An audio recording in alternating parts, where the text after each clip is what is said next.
Perfecto. Bueno, acá quien les habla, Felipe Zabalza. Bienvenidos a esta clase magistral sobre blockchain.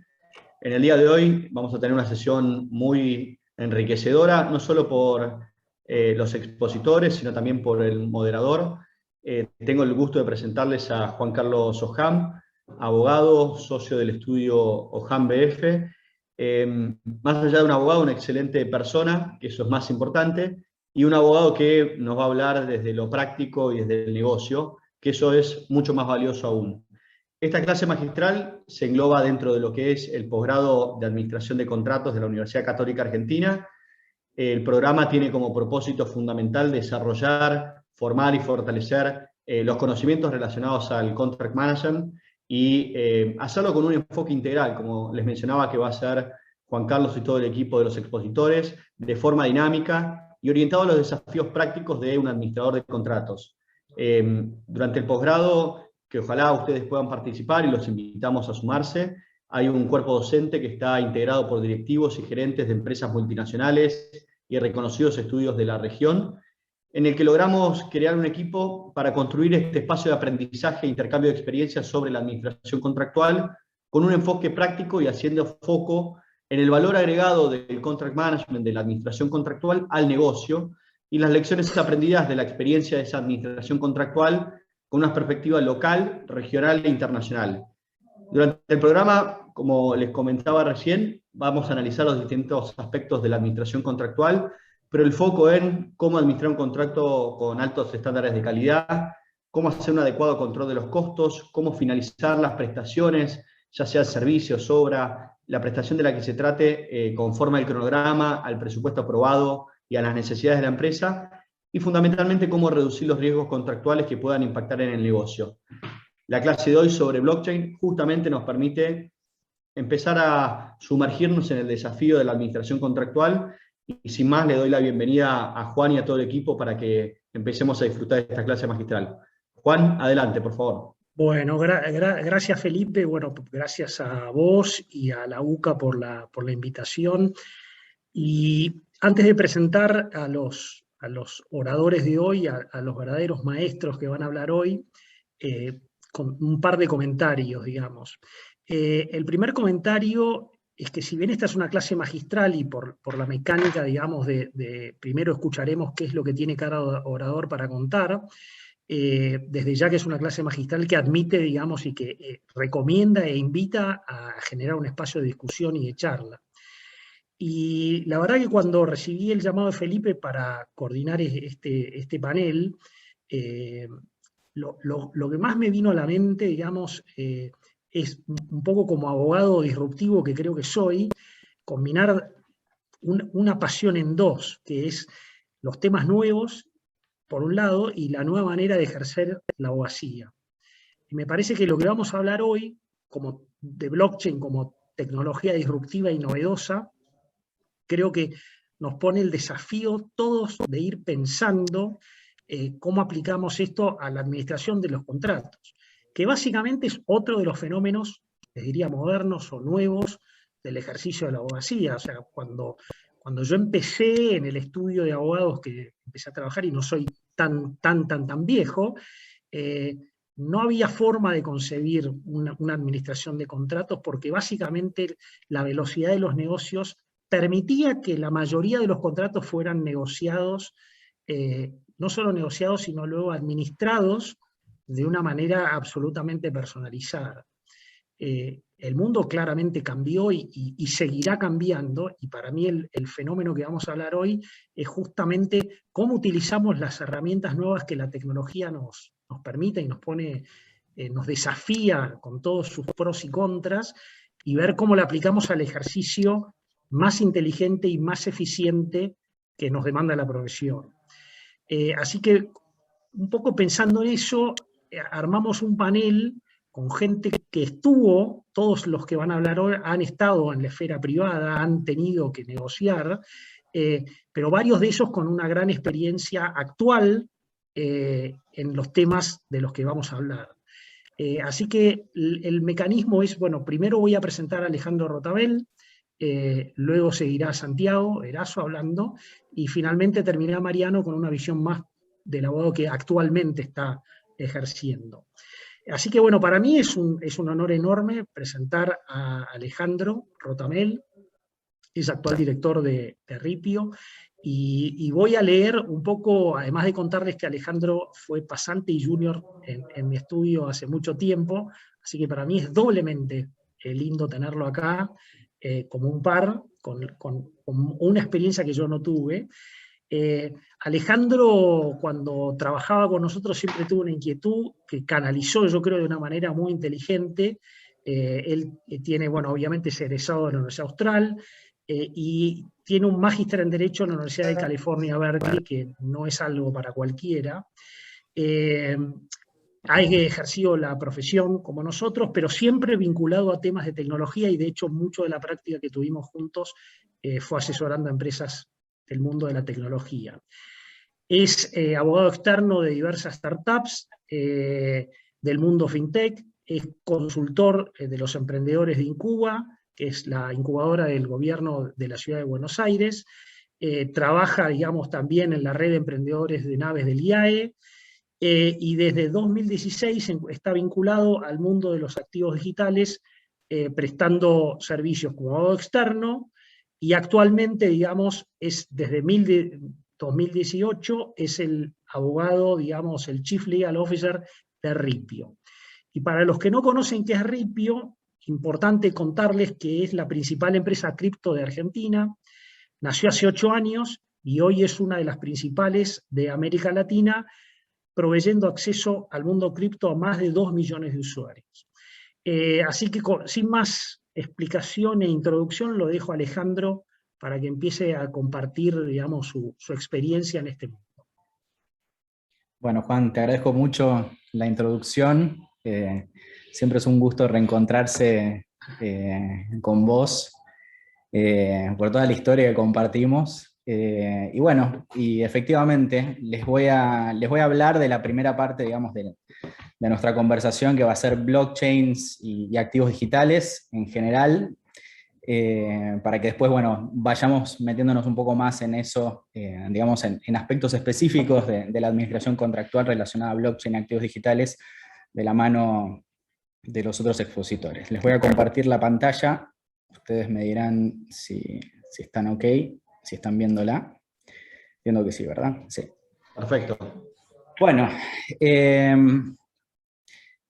vamos a arrancar con blockchain, que es como un concepto medio místico, si querés, para los no iniciados, pero en realidad la noción de qué es una blockchain es relativamente sencillo, en general, y ahí los invito más que a mirar la pantalla a pensar, ¿no? Blockchain es una base de datos, ¿sí? Como toda base de datos, tiene un montón de información y almacena, su función es almacenar información, pero es una base de datos que tiene ciertos caracteres que la hacen un poco especial con relación a otras bases de datos digitales que ya existen y que existen hace muchísimo tiempo, ¿no? La naturaleza de una base de datos blockchain es que tiene ciertos mecanismos por las cuales las personas que pueden escribir en esa base de datos se ponen de acuerdo sobre qué escribir. Y la otra particularidad es que la base de datos misma recompensa el hecho de justamente mantener actualizada esa base de datos. Entonces, es una base de datos y las características esenciales que tiene son precisamente, les diría estas dos, más que el tema de los bloques. Y estas dos características son: hay mecanismos especiales de consenso por los cuales las distintas personas que pueden anotar datos en esa base se ponen de acuerdo, ¿sí? Hay reglas por las cuales se ponen de acuerdo. Y la otra es el hecho de que escribir, actualizar la base o mantener la base actualizada está recompensada por la propia base, ¿sí? Entonces acá tienen, si quieren, una definición formal, y vamos a ir analizando los caracteres específicos de a poco, ¿no? Dentro del tiempo limitado que tenemos, pero tratando de que se lleven una noción adecuada de lo que es una blockchain, ¿no? Entonces, es una base de datos, como les decía. Es una base de datos que está distribuida en miles de computadoras, ¿sí? Todas las blockchains están distribuidas en miles de computadoras, y eso le da seguridad a la base, porque cada una de esas miles de computadoras guardan una copia íntegra de toda la base de datos, ¿no?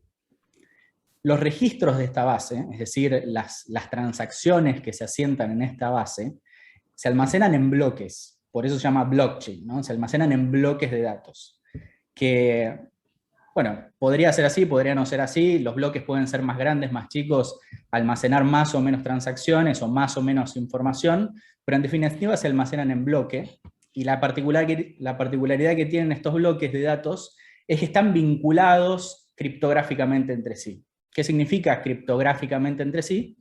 Que cada bloque de datos está sellado, si querés, con una huella digital criptográfica del bloque anterior, ¿sí? Y así sucesivamente. Entonces, esto le da seguridad a esta base de datos porque si uno quisiera modificar un bloque que ya se escribió, la huella digital criptográfica que está almacenada, si querés, en el bloque siguiente, se modificaría y esto, digamos, haría saltar la adulteración de ese bloque de datos, ¿no? Por eso la cuestión de los bloques y por eso la cuestión de la vinculación criptográfica de los bloques entre sí, ¿no?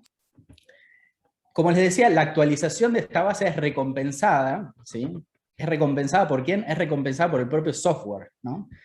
Es recompensada entonces la actualización de la base de datos por el propio software, y la actualización, de nuevo, depende de ciertos mecanismos de consenso. Hoy por hoy los mecanismos de consenso, que es básicamente decir, bueno, ¿quién puede escribir en la base nuevas transacciones o nueva información? Básicamente está basada en dos mecanismos. Uno que se llama staking y otro que se llama proof of work, que es un mecanismo basado en poder computacional que voy a tratarles de explicar en líneas generales como para que también se lleven una idea clara. Para los más avanzados, este mecanismo de consenso basado en poder computacional que da una recompensa se reconoce como minería, ¿sí? La minería de activos digitales es participar en esta base, minar, entre comillas, un bloque, que es básicamente fijar un bloque de datos en esta base de datos, y obtener esa recompensa que te da la base de datos. ¿Cuál es la recompensa que te da la base de datos?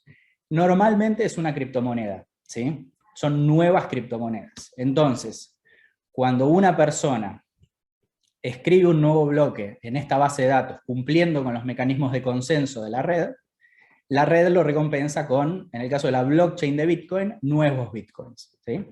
Y el mecanismo de asignación de Bitcoins ya está determinado por el software y tiene, bueno, por supuesto que los Bitcoins tienen una emisión limitada y es una emisión que se va disminuyendo en los, digamos, más o menos cada 3 años en lo que se conoce como los sucesivos halvings de la blockchain de Bitcoin, que significa básicamente que la recompensa se reduce a la mitad, ¿sí?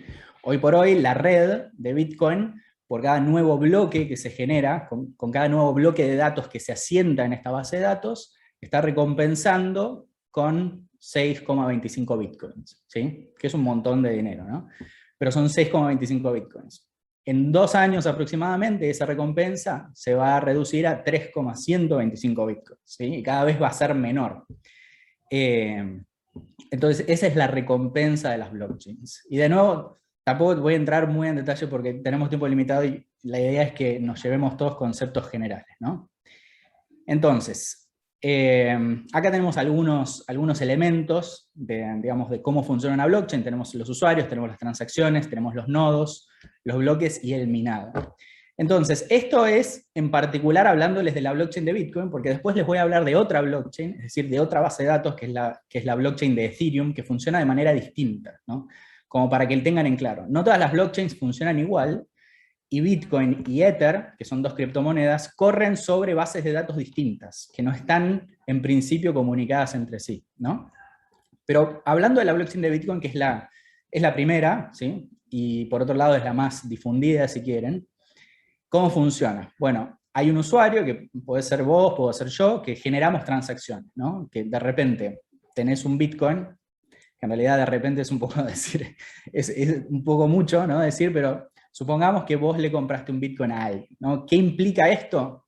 Que ese otro alguien a quien les estás comprando Bitcoins dice, bueno, yo voy a transferirle una determinada cantidad de Bitcoins, que puede ser una fracción de Bitcoins, a esta otra persona, que sos vos, ¿no? Vos tenés que haber generado alguna alguna dirección en la blockchain de Bitcoin, que puede ser bajándote cualquier wallet que te bajás del App Store o del Store de Android, o lo que sea. Hay muchas wallets que te puedes bajar. Y lo que hace básicamente esa wallet es generarte una dirección de recepción y envío de Bitcoins en la blockchain, ¿sí? Entonces, la persona a la que le compraste Bitcoins, bueno, emite una transacción a la red diciendo voy a mandar X cantidad de Bitcoins a una determinada dirección que es la tuya, ¿no? Entonces, esa transacción, que es efectivamente otro elemento de este juego de la blockchain, es efectivamente una orden de transferencia de Bitcoins, en el caso de la blockchain de Bitcoin, ¿no? Por supuesto. Entonces va a decir quién es el emisor, quién es el receptor, básicamente hablando, cuántos Bitcoins le están transfiriendo, y va a tener otra cosa que es también cuánta fee le vas a dar a la gente que se encarga de asentar las transacciones en la blockchain, ¿no? En la base de datos, ¿sí? Ese es el gas o el fee de la red, ¿no? Que es, digamos, un plus que reciben las personas que colocan transacciones en un bloque de datos en caso de que efectivamente los escriban, ¿no? Cuando un minero o cuando una computadora logra escribir un bloque de transacciones en la base de datos, no solamente recibe los nuevos bitcoins o los nuevos activos digitales que emite la propia base de datos, sino que también recibe todas las fees de todas las transacciones que está validando, ¿no? Que está validando como que están OK en esta base de datos, ¿no? Entonces, los nodos justamente son los que reciben las transacciones y las verifican. Los bloques son precisamente los conjuntos de datos en los que se almacenan las transacciones. Actualmente son 10 megas de datos por bloque, en el caso de la red de Bitcoin.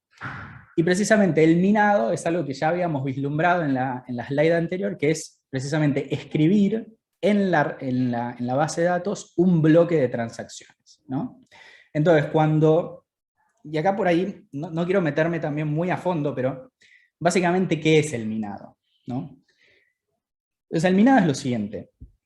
La red de Bitcoin te va a decir, ok, yo a cualquiera de los que participen en la red, es decir, el software de la red te va a decir, yo cualquiera de los que participan en la red lo voy a dejar escribir, pero con la condición de que me muestren una prueba de trabajo, ¿no? ¿Y en qué va a consistir esa prueba de trabajo? Entonces, en el caso de Bitcoin la red te va a decir, bueno, yo quiero que encuentres un conjunto de datos, ¿sí? Básicamente un conjunto de transacciones, que pasados por una determinada fórmula matemática te den un número que empiece con cierta cantidad de ceros, suponete con 5 ceros. Entonces, lo que va a hacer una computadora que mina Bitcoin, lo que va a hacer un minero, es empezar a probar distintos conjuntos de transacciones y distintos datos dentro del bloque, muchas veces, ¿no? Es lo que se llama, es una prueba de fuerza, digamos, ¿no? No hay manera de encontrar la solución sin probar miles de veces, ¿sí? Entonces, se van a empezar a probar combinaciones de datos una y otra y otra y otra vez, hasta que de repente alguien, dentro de todas las miles de computadoras que participan en la red, encuentra ese resultado que empieza con 5 ceros, ¿no? Entonces, lo que va a hacer ese minero es 5 ceros, 10 ceros, lo que sea, ¿no? Lo que sea que en ese momento requiera la red. Entonces, lo que va a hacer esa persona, esa computadora, en definitiva, pues un proceso automático que encontró esta combinación de datos, es comunicarlo al resto de la red. El resto de la red lo único que va a hacer es pasar el mismo conjunto de datos por la misma fórmula matemática que aplica igual para todos. Entonces, en la medida en que verifiquen, ¿sí? Digamos, empieza con 5 ceros, el resultado que me da pasar este conjunto de datos por esta fórmula matemática, va a validar esa transacción. ¿Y qué implica validar esa transacción? Que va a escribir ese bloque de datos, ¿sí? Va a escribir ese bloque de datos que contiene muchas transacciones en su propia copia de la base de datos. Y de esta manera se actualiza en tiempo real toda la red, ¿sí? Se actualiza, se mantiene actualizada la base de datos en cada una de las computadoras que forman parte de la blockchain, ¿no? Entonces, básicamente eso es el minado de bitcoins. Minado porque, justamente, si sos el primero que encuentra esa fórmula, que encuentra ese conjunto de datos que pasados por esa fórmula te dan 5 ceros, la red te va a recompensar con nuevos bitcoins, ¿sí? Te va a dar, hoy por hoy, 6,25 bitcoins, ¿ok? Por eso se habla de minar bitcoins. Básicamente es fijar un bloque de transacciones en la red y comunicarlo al resto de los nodos que tienen una copia íntegra de toda la red para que escriban el mismo bloque de datos. ¿Okay? Entonces, la primera blockchain que existió en la historia es la blockchain de Bitcoin. Y de hecho, Bitcoin y blockchain son nociones inseparables, porque en realidad blockchain es un concepto creado justamente por Satoshi Nakamoto, que como ustedes deben saber es un seudónimo, nadie sabe quién es Satoshi Nakamoto, que es una persona o un grupo de personas que en 2008 publica un paper que se llama Bitcoin, a Peer-to-Peer Electronic Cash System. ¿Sí? Bitcoin, un sistema de cash o de dinero electrónico de persona a persona, ¿no?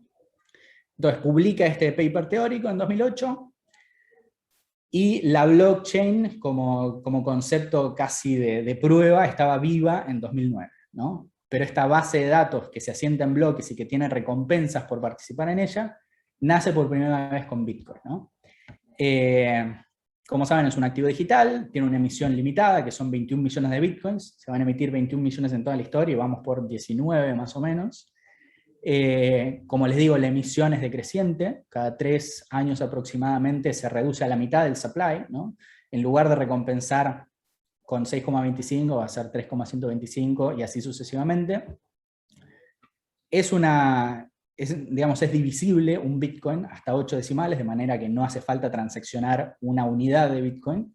Es transferible, es distribuido, en el sentido de que la base de datos la mantienen un montón de computadoras que están en pie de igualdad, y que se mantienen a raya, entre comillas, entre sí, porque todos validan ese nuevo bloque de datos que se quiere escribir, y es un sistema seudónimo desde el punto de vista de que cualquier persona puede hacerse una dirección de recepción y envío de bitcoins en la red, y lo puede hacer a través de herramientas de software que no requieren que vos les acredites tu identidad, ¿no?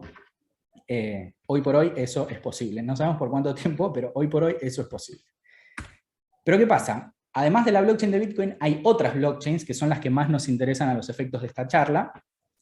Y un ejemplo de ellas es la blockchain de Ethereum, ¿sí? La blockchain de Ethereum es una blockchain posterior a la blockchain de Bitcoin, y en cierto modo es una blockchain más inteligente. ¿Por qué es una blockchain más inteligente? Porque, como les decía, la blockchain de Bitcoin almacena transacciones, ¿no?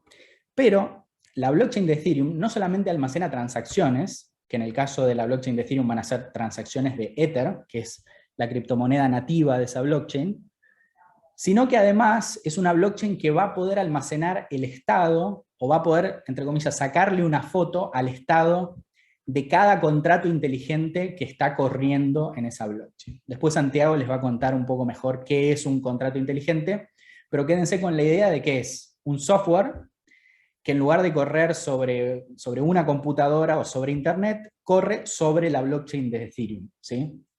Corre sobre miles de computadoras al mismo tiempo, y que la blockchain es capaz de sacarle una foto cada 15 segundos, de acuerdo a cómo esté el estado de ese contrato inteligente, ¿no?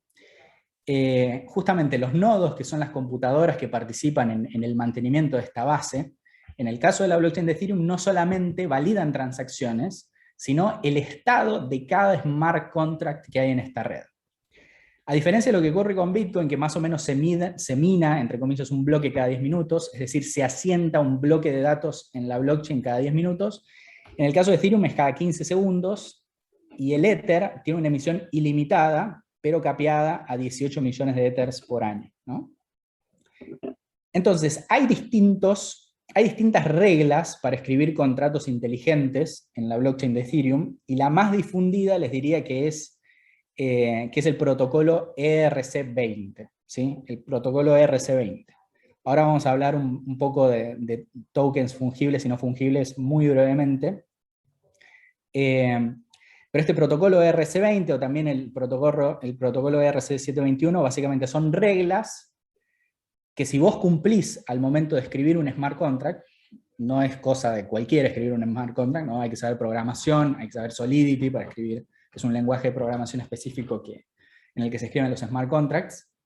Pero básicamente, si vos escribís un smart contract bajo ese protocolo, bajo esas reglas de escritura de un smart contract, ese smart contract va a poder interactuar con otros smart contracts del mismo protocolo, ¿no?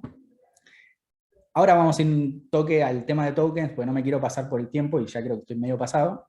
Pero básicamente comentarles un dato que es, Ethereum, clásicamente, o el Ethereum clásico se conoce como Ethereum 1.0, sin hablar de la DAO para los más, digamos, para los más conocedores del tema, ¿no? Pero básicamente hay una blockchain, hay una base de datos de Ethereum que es la Ethereum 1.0, y hoy por hoy ya hay una segunda blockchain, ¿sí? Una nueva blockchain que es la Ethereum 2.0.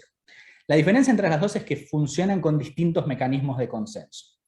Uno de los mecanismos de consenso, como les dije, es la prueba de trabajo, es decir, que la red te diga, mostrame que probaste muchas combinaciones de datos, que hiciste un gasto energético enorme para ver si este grupo de datos pasado por esta fórmula daba este resultado. Y la nueva blockchain de Ethereum, Ethereum 2.0, lo que te dice es, ok, si vos querés minar bloques, si vos querés validar transacciones, lo que quiero que hagas, en lugar de mostrarme que laburaste y qué sé yo, es, vos bloqueame una determinada cantidad de Ether en este contrato inteligente, ¿no? O en esta blockchain que es la Beacon Chain. Vos bloqueame una determinada cantidad de Ether y yo te voy a dejar validar la misma proporción de transacciones que la proporción de Ether que hayas validado vos con relación al total de Ether bloqueado. Entonces, si vos, de repente, lo que pusiste en staking, por eso se llama Proof of Stake en lugar de Proof of Work, si vos lo que stakeaste en la blockchain de Ethereum es el 1% del total de todo el Ethereum, de todo el Ether stakeado, vos vas a validar a lo largo del tiempo el 1% de las transacciones y te vaya a llevar el 1% del nuevo Ether emitido, ¿no? Eso es Proof of Work a Proof of Stake, y por supuesto no requiere gran capacidad de cómputo, y esto es todo el escándalo que se armó con Elon Musk y no sé qué, y sobre la ineficiencia energética de la blockchain de Bitcoin. Y para terminar esta breve presentación, hay una noción que es bastante fundamental entre criptomoneda y token. La criptomoneda es la unidad de valor nativa de una blockchain, ¿sí? Puede ser Bitcoin para la blockchain de Bitcoin, Ether para la blockchain de Ethereum, tenemos Litecoin, tenemos Ripple, etc. Y es la recompensa por mantener la red funcionando. Un token, a pesar de que cripto y token se utilicen intercambiablemente, no es lo mismo. Y un token es una unidad de valor o una representación digital de otra cosa, ¿sí?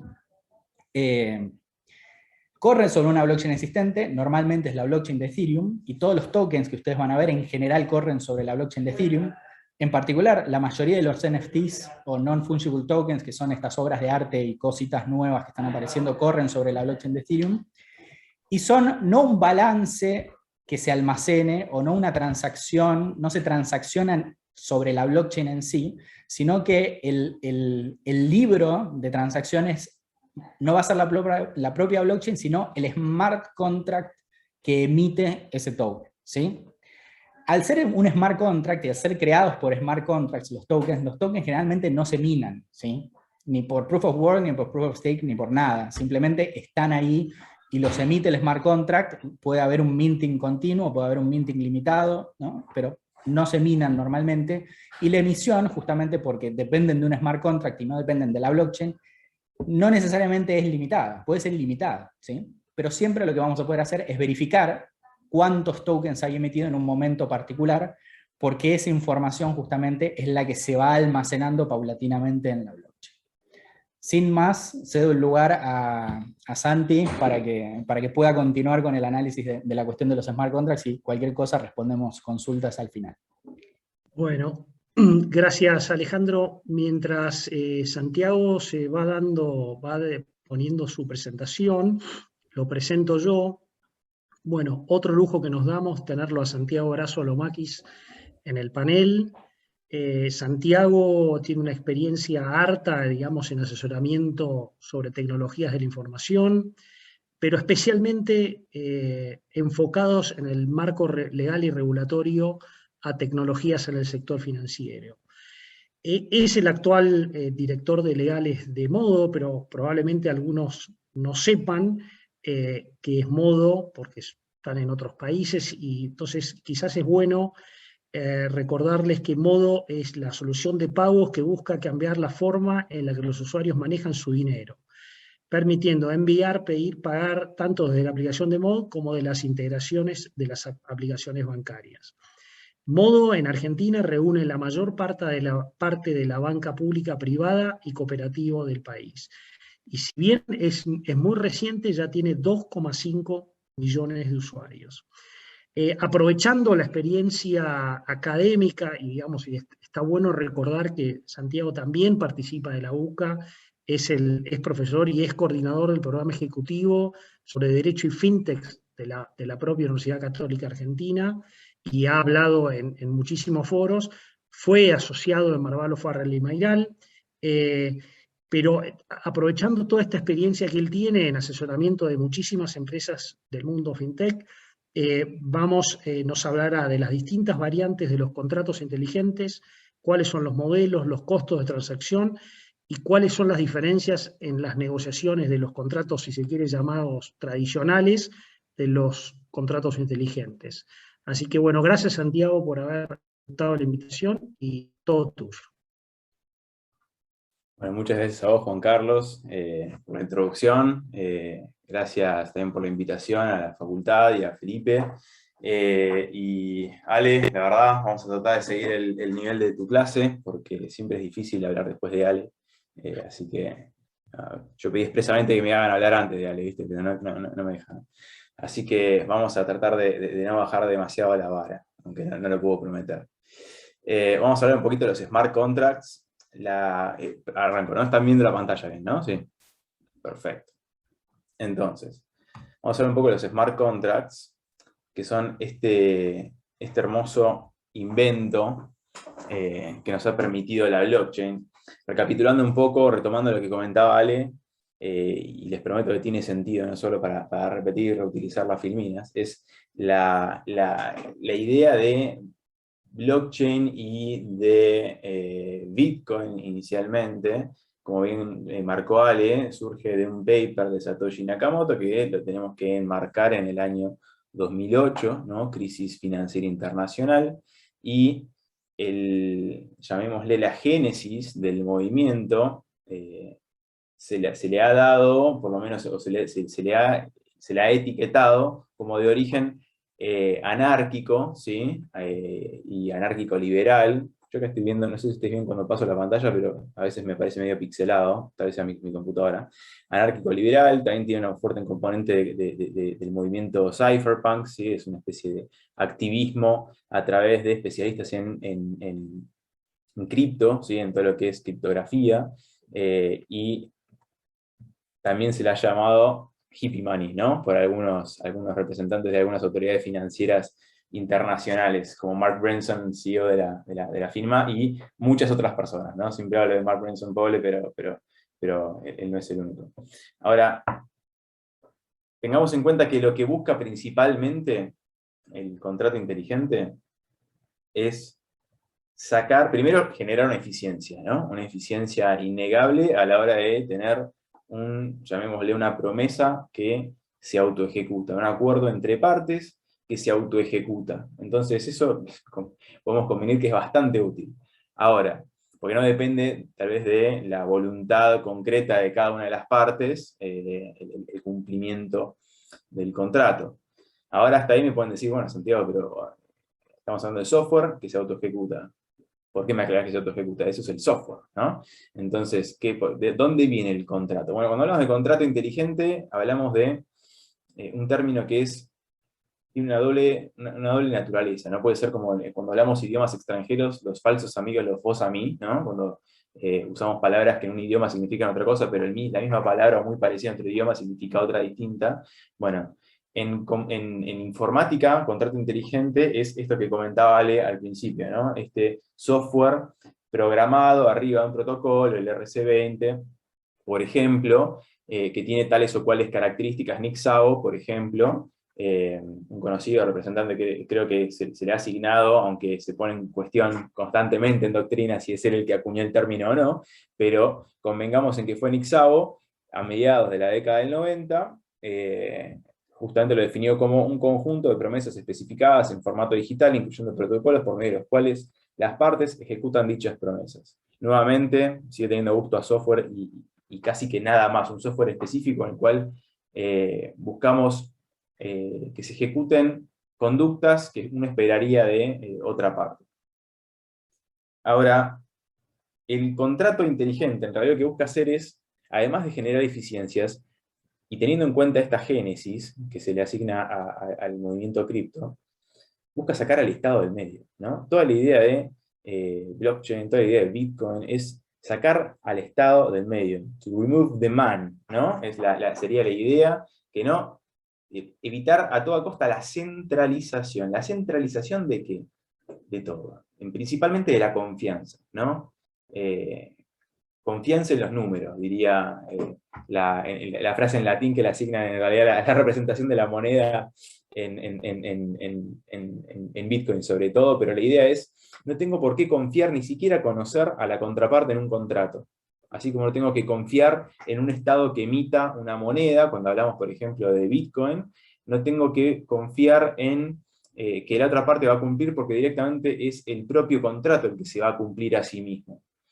Y de la misma manera, no tengo que confiar sobre todo en un Estado que después venga y tenga que tironearle de la camisa como si fuera el papá al que hay que buscar para que ejecute y decirle ese se portó mal, hace que me dé lo que me tiene que dar, que me devuelva el juguete, ¿no? Esa es un poco la idea de un smart contract. Después vamos a ver si el círculo al final del día termina cerrando en todos los casos o tal vez no. En mi parte es una aplicación interesantísima que ya ha tenido intentos la humanidad desde hace siglos de lograr, ¿no?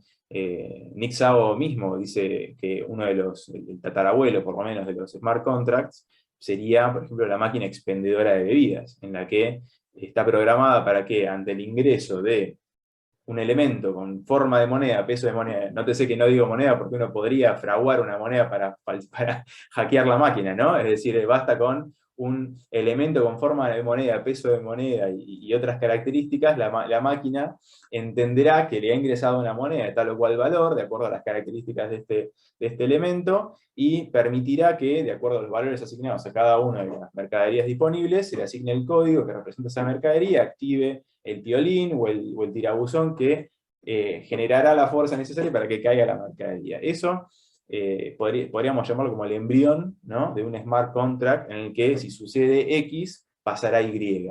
Y ya está. Y no puedes negociar con esa máquina, no la puedes convencer, no le puedes plantear la teoría de la imprevisión, no le puedes plantear nada. Es así, es lo único que entiende, y no lo vas a cambiar.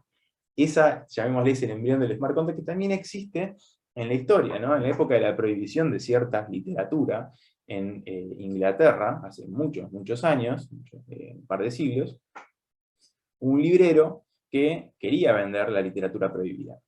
Pero resulta que iba preso, ya creo que pena de muerte en ese momento, para quien vendía la literatura prohibida. ¿Qué es lo que inventó el librero? El librero inventó un dispositivo con madera en el que justamente si se le ingresaba dinero por cierta ranura, el dispositivo abriría una puertita en la que uno podía acceder a los libros prohibidos, ¿no? Y al momento de descubrirlo el Estado, lo va a buscar y le dice, usted señor está vendiendo libros. Y el señor le dice al Estado, no, yo no estaba vendiendo los libros, le estaba vendiendo la máquina. La historia termina con el tipo muerto, ¿no? Lo decapitaron. Entonces, pero bueno, vale lo que importa es el esfuerzo. Pero, y lo mismo en Grecia, ¿no? En Grecia también pasaba lo mismo, pero en vez de máquinas con madera, se hacía con máquinas en el suelo que les ingresaban piedras de cierto tipo y se liberaban ciertas mercaderías, etc. Entonces, podemos encontrar a lo largo de la historia estos intentos que finalmente empiezan a tomar forma y a tomar impulso a través de justamente la creación y el desarrollo de blockchain, ¿no? Entonces, es importantísimo todo lo que comentó Ale muy claramente en la charla anterior, porque es justamente el hito que ha cambiado la historia de la contratación, por lo menos a nivel electrónico.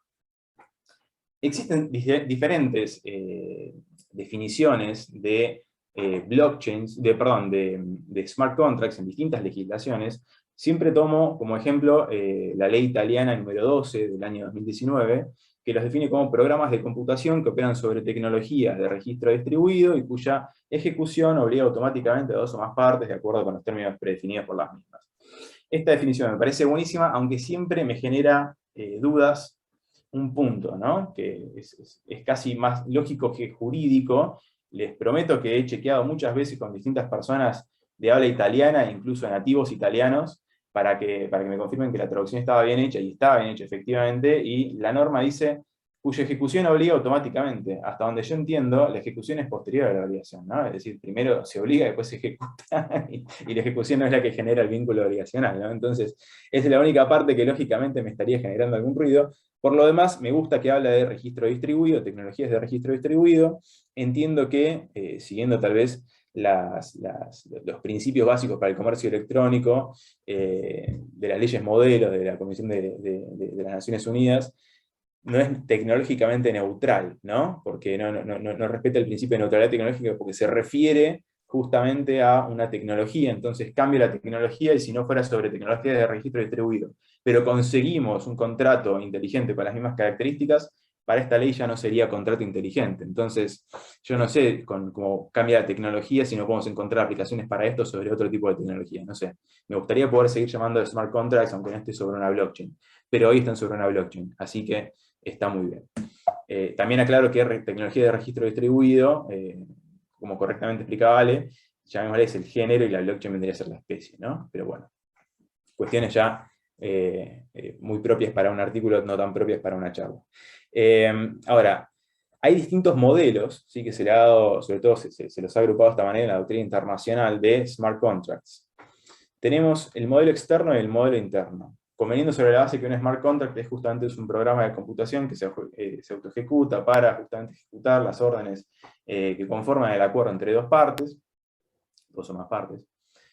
Puede ser externo o interno. El modelo externo es el modelo que justamente funciona como una herramienta, ¿sí?, para las partes, pero que no contiene necesariamente el acuerdo. Esto sucede, por ejemplo, AXA, compañía aseguradora en Europa, lo que ha generado es una utilización de los smart contracts, a través de los cuales, para quienes poseen un seguro por ejemplo, pérdida de vuelos, ¿no? Es decir, el vuelo sale tarde o no sale, o se demora. Bueno, lo que hace el smart contract es, a través de un oráculo, que después vamos a ver bien qué es, consigue la información del aeropuerto, verifica, por ejemplo, que el vuelo se ha demorado más de 2 horas, y una vez que pasa las 2 horas y 1 minuto, libera automáticamente el dinero a el beneficiario del seguro. Entonces, ese es el modelo externo, en el que el smart contract funciona como smart contract en términos informáticos, pero no es un contrato necesariamente en términos jurídicos.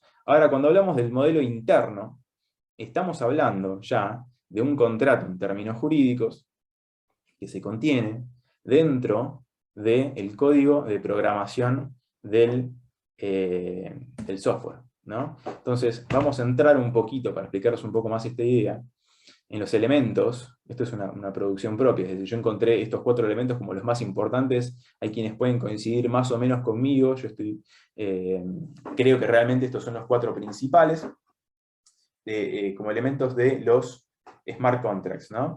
Tenemos, por un lado, la red, y acá me debatía, justamente, no quiero contradecirme con lo que les decía antes sobre el principio de neutralidad, pero me parece que en el estado actual es importante definir a los smart contracts en función de una red específica. Después podremos decir si solo blockchain u otras, pero me parece que está bueno definirlos como que funcionan sobre una red de un protocolo específico.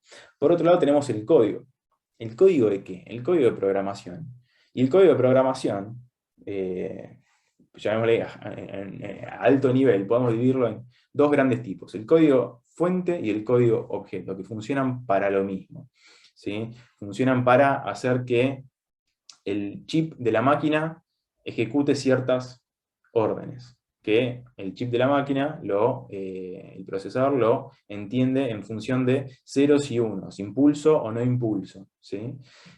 Ahora bien, para llegar a ese, llamémosle, lenguaje máquina, es necesario pasar por un montón de etapas que van yendo del mayor nivel de abstracción al menor nivel de abstracción. El nivel más alto, en el que es más cercano el código de programación a el lenguaje usualmente entendible por las personas, es decir, más cercano al lenguaje de uso coloquial, se llama representación formal alta. Este es el código fuente, ¿sí? El código fuente tenemos de representación formal alta, y después vamos empezando a bajarlo hacia, cada vez se acerca más a un lenguaje tipo máquina. Pasamos luego al código objeto, que es efectivamente ceros y unos, y luego ese código objeto, a través de un ensamblador, si un programa se llama ensamblador, se pasa directamente a ejecución a idioma máquina, llamémosle. Entonces, cuando hablamos de lenguaje de representación, lenguaje de programación de representación formal alta, hablamos de lenguajes que son muy parecidos, o por lo menos tienen reglas semánticas muy parecidas a las del lenguaje habitual, que esto no sucede con todos los lenguajes de programación en función dentro de lo que es el género del código fuente, ¿no?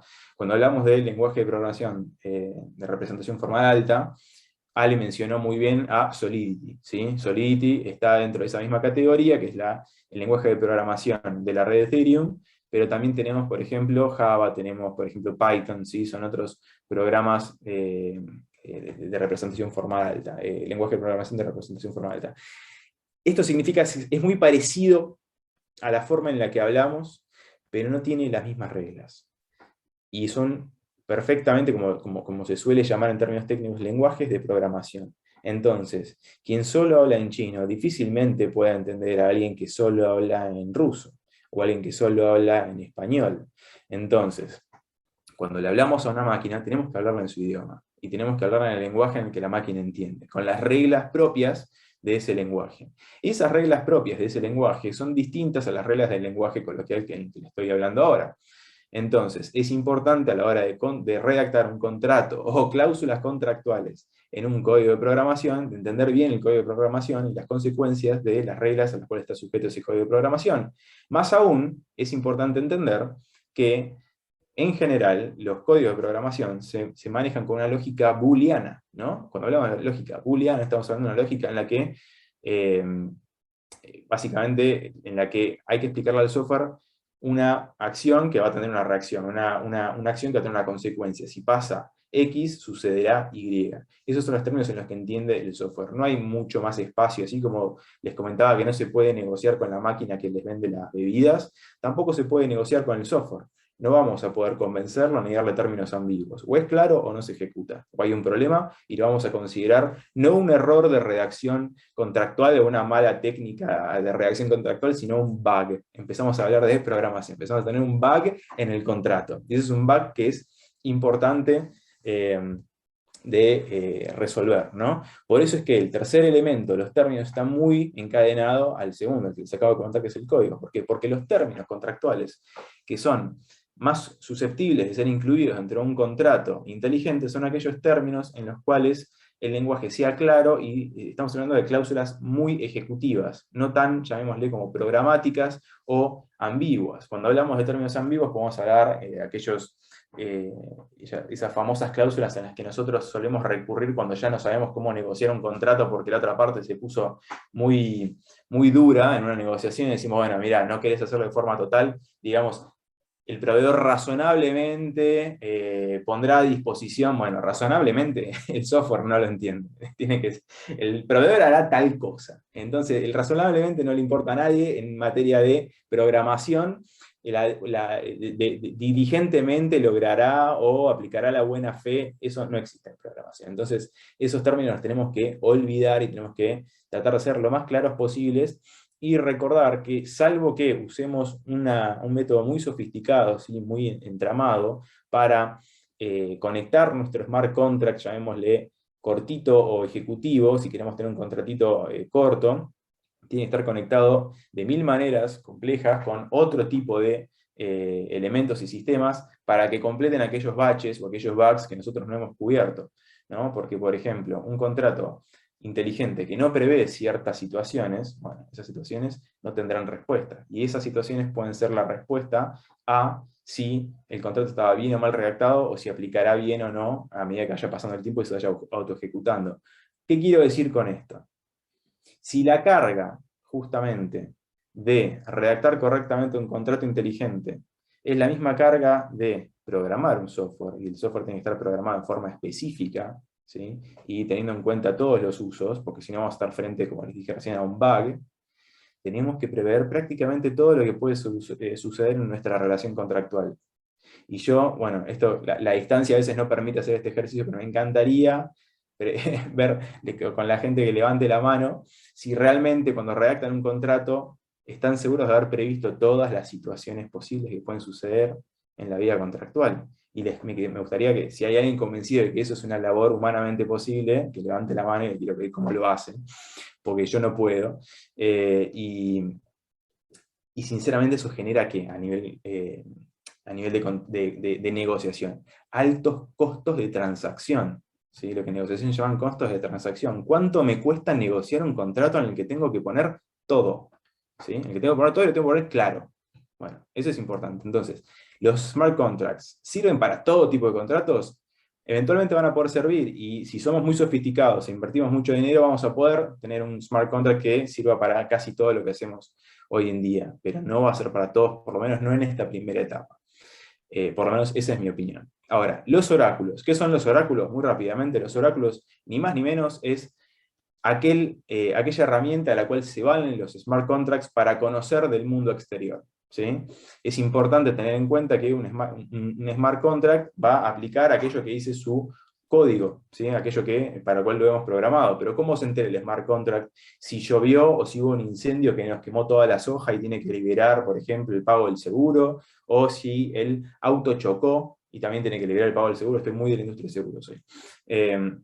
Entonces, ¿cómo se entera? Bueno, tenemos que darle conexión a alguna fuente de información segura. Entonces, uno puede decir, bueno, es muy segura la blockchain, es muy seguro el smart contract, no se puede violar, pero basta con que yo engañe a la fuente de la cual se vale el smart contract, y ahí ya tengo una buena forma de, llamémosle, hackearlo. Entonces, es importante a la hora de pensar en llevar adelante contrataciones por medio de contratos inteligentes, cuidar bien la fuente de información de la cual se alimentará nuestro contrato inteligente. Más allá también de eventualmente incluir herramientas tales como una tercera llave, ¿sí? Es decir, si Juan Carlos y yo contratamos a través de un smart contract y cada uno tiene la llave con la cual lo ha contratado, bueno, tal vez sea una buena técnica, y esto ya existen servicios que permiten realizarlo de esta manera, darle una tercera llave tal vez a un servicio de árbitros, como puede ser, por ejemplo, un Kleros, ¿no? Que a través de un mecanismo de arbitraje descentralizado, incluso si ni siquiera queremos ir ante un juez, pueda resolverse una disputa que podamos tener entre los dos, o que incluso el tercero pueda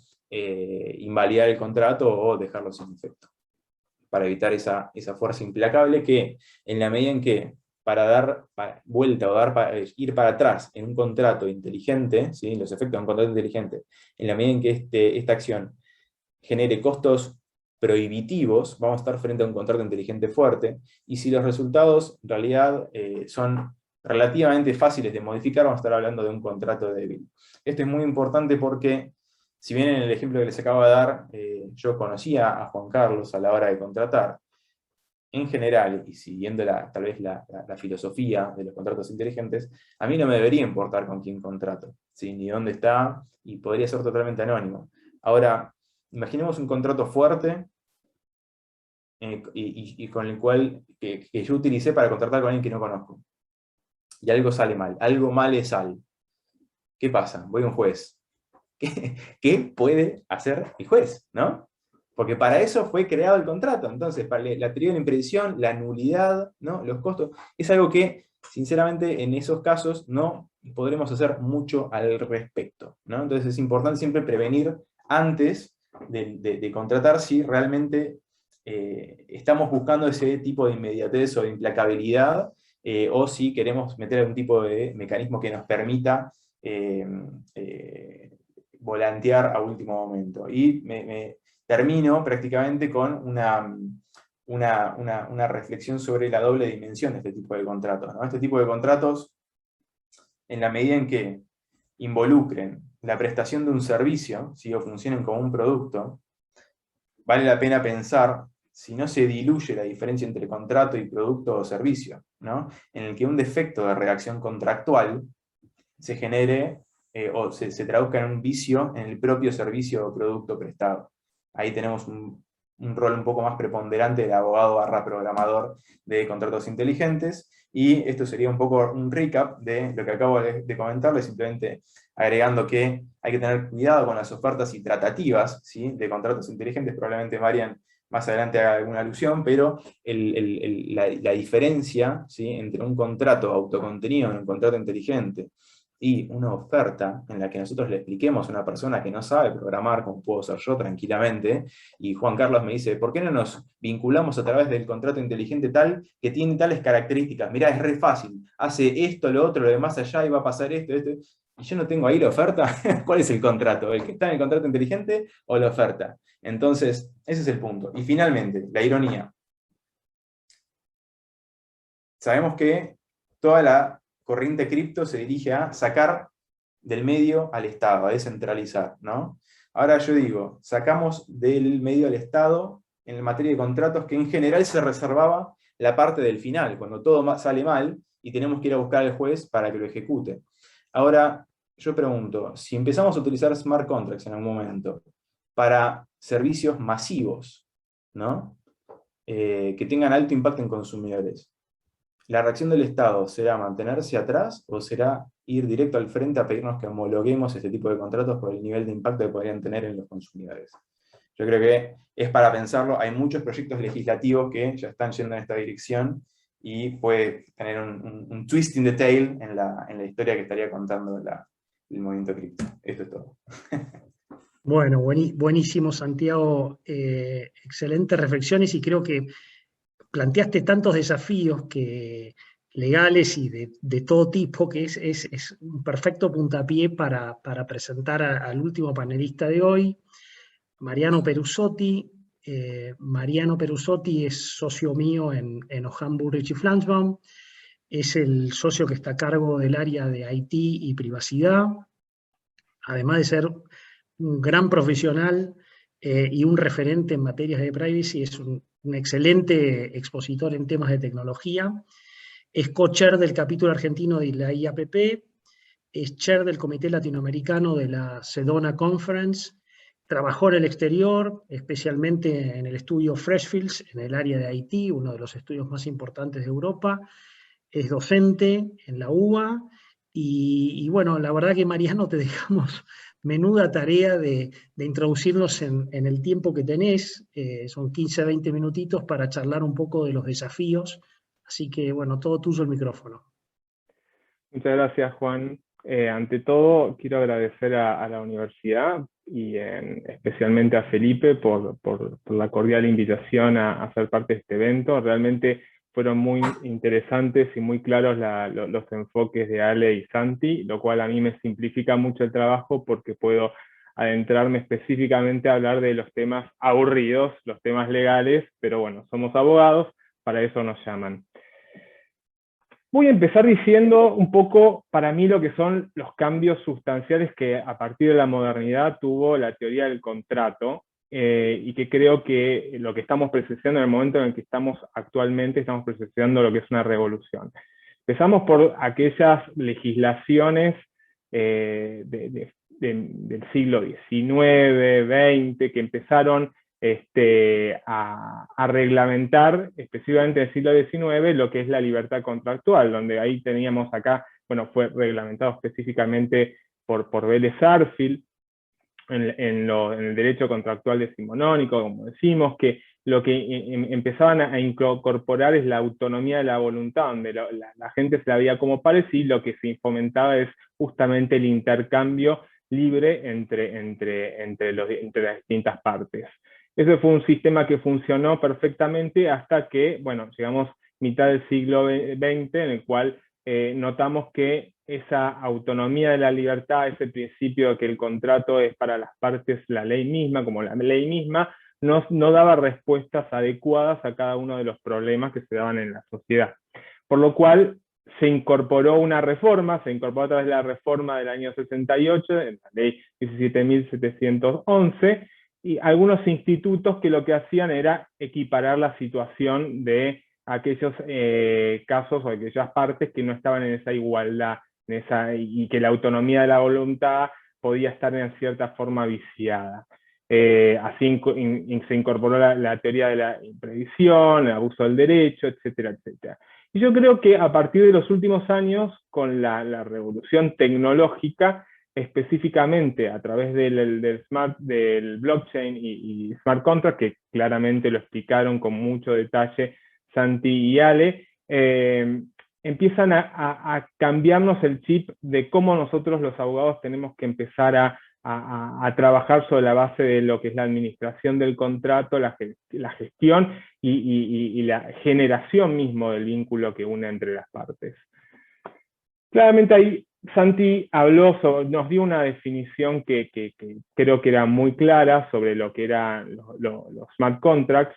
Yo encontré otra que un poco grafica lo que justamente es y lo que se explicó previamente, y que justamente hace específica alusión a lo que son esas instrucciones condicionales que uno o múltiples ordenadores verifican y ejecutan para asegurar su fiabilidad, destinadas a ser utilizadas directa o indirectamente en un sistema informático con el propósito de realizar una o varias prestaciones de un contrato, con las particularidades de que una vez activadas las partes dejan de tener el control de su cumplimiento.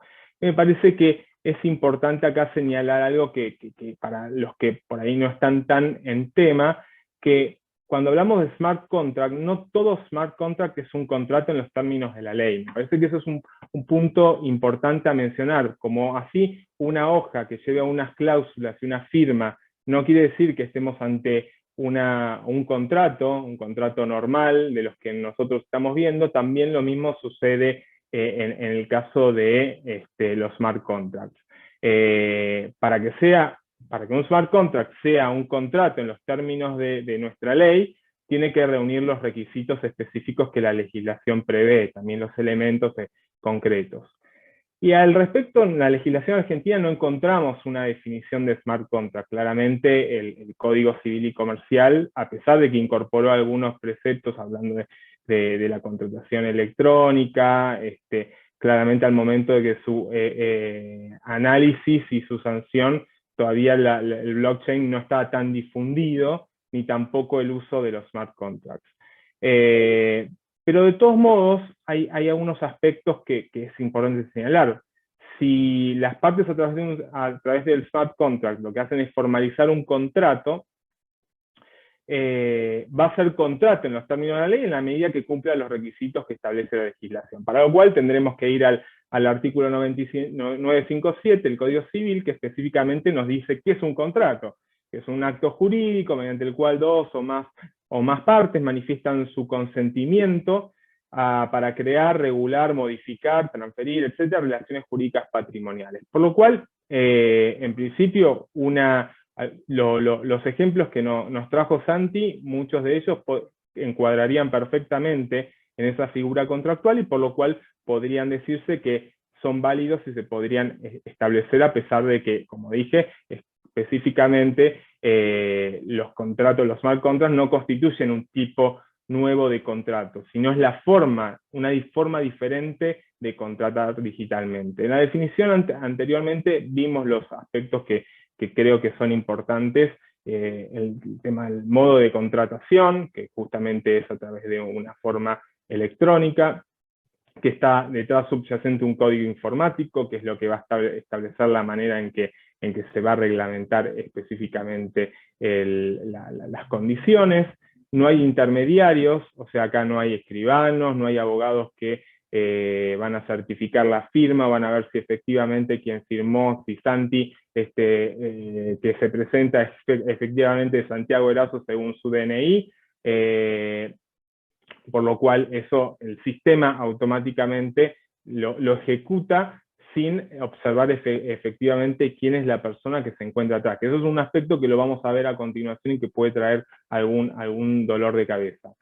Como dije, son autoejecutables. Una vez que las partes se ponen de acuerdo, presionan Enter y mandan a efectivizar el contrato, las condiciones se van a realizar, ni bien se efectúen o se vislumbren y se efectivicen las condiciones que llaman al mismo. Por lo cual, cumplidas esas condiciones, el contrato se va a ejecutar directamente. Como también es autónomo y es inalterable, como explicó Alejandro, a través del sistema de blockchain, una vez que se forma un nodo y está cerrado, el mismo no puede ser alterado, por lo cual, una vez concluido el contrato, no se puede borrar lo que se hizo atrás, sino que queda de esa forma inalterable. Ahora, esto nos cambia claramente la forma de que nosotros tenemos de ver los contratos. Los contratos, como vemos en la figura izquierda, eran las típicas condiciones, a veces los hacíamos un poco más largos, a veces un poco más cortos, con cláusulas determinadas, y esto lo explicó muy bien Santi al decir que acá el smart contract es algo totalmente distinto, son líneas de programación, se expresan en un código informático, y que para aquellas operaciones complejas que implican un montón de cláusulas, es difícil llevarlo a la práctica, porque en definitiva, si yo tengo condiciones a una determinada obligación que se tiene que dar o no se da, o no dar, o si se da en este supuesto pasará esta cosa, eso llevarlo a un análisis más técnico es más difícil en la actual situación de la técnica poder efectivizarlo. Es un aspecto importante que eso lleva a que hoy en día estemos hablando de distintas formas de solucionar este problema para poder utilizar los smart contracts. Una de ellas es, utilizar una versión mixta, es decir, tener un contrato en formato papel, que atrás de lo que es la operación de smart contract, valide lo que son las cláusulas efectivamente que sean autoejecutables. Por lo cual, en ese caso, sería una versión mixta entre un contrato normal y que tiene las típicas intercambios de voluntades, las condiciones, etcétera, y los aspectos mecánicos estarían efectivizados a través de un smart contract. La otra forma que se dio o que se trató de solucionar, o de ver la forma de solucionar, es a través de un contrato, hacer un contrato, un smart contract, las partes ejecutan ese contrato, pero a su vez tienen una versión en papel que valide efectivamente o que soporte, para el caso que haya un litigio, esa relación contractual que originariamente se pactó a través de la modalidad smart contract. La otra opción es que las partes directamente confíen ciegamente en la tecnología smart contract y cada una de las cláusulas estén incluidas en forma, se ejecute electrónicamente, lo cual requerirá muchísimo trabajo de programación. Ahora vamos a pasar a lo que es claramente el punto angular de mi charla, que es cuáles son los desafíos, las cuestiones más jurídicas que nos trae este tipo de contratación, este tipo de modo de contratación. La primera de todo, tenemos que señalar el tema de la redacción. Acá, claramente, los abogados, si viene un cliente y me dice, quiero hacer un smart contract, difícilmente encontremos abogados que, sin tener conocimientos y estudios en sistemas, pueda elaborar ese smart contract, porque obviamente se necesita tener el expertise para programar. Por lo cual, claramente, los abogados vamos a tener que trabajar con ingenieros y expertos en sistemas para poder desarrollar esto. Y acá es importante tener un aspecto que para mí es importantísimo, que es la claridad en la redacción de ese contrato. Así como nos pasa en la vida normal de tener que ser claros y evitar ambigüedades en la redacción de cláusulas para evitar que después, el día de mañana, tengamos un problema en la interpretación. En el sistema de lenguaje de programación necesitamos ser mucho más claros para evitar lo que Santiago mencionó antes, justamente los bugs, que llegue a haber un error en el contrato inteligente que evite o que pueda concluir efectivamente la operación. Es decir, un error que bloquee eternamente, por ejemplo, la transferencia de fondos que estaba condicionada a la operación. Esos son aspectos que son importantísimos, porque después, el día de mañana, podemos llegar a tener problemas para ejecutar ese mismo contrato. Y no hablo ejecutarlo dentro de la matrix, por decirlo de una manera, sino en los hechos, en la vida normal, ante un tribunal, por las razones que mencionó Santi, que después voy a profundizar.